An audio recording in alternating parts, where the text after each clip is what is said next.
When I was a little girl, I thought artists only looked like this, or this, or maybe this, even this.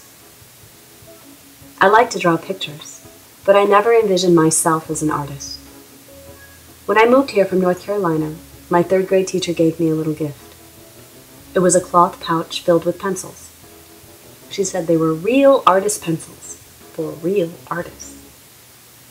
I had no idea that there were special pencils for artists. They didn't have erasers, and they had different letters and numbers on them.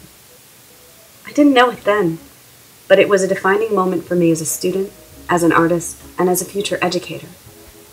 I drew with those pencils until they were little nubs. My teacher's gift wasn't just pencils, it was validity.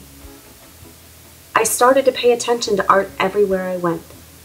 I looked at the lines in coloring books and thought, somebody drew that. I looked at paintings in my history books and thought, somebody painted these. They are hanging somewhere. They seemed important. When I was in middle school, I bought a box of old magazines from a garage sale.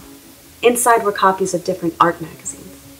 I looked at them over and over.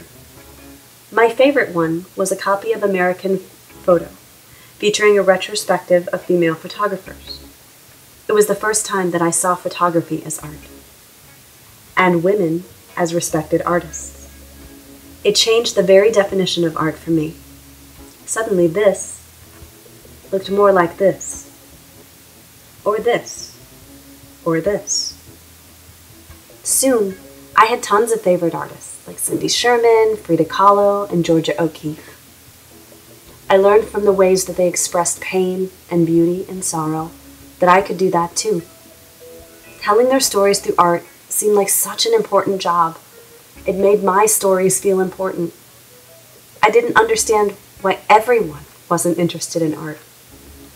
Looking back on these experiences, I know that the seed of desire for me to become an art teacher was planted long ago. I lost that path for a while and focused on other important goals.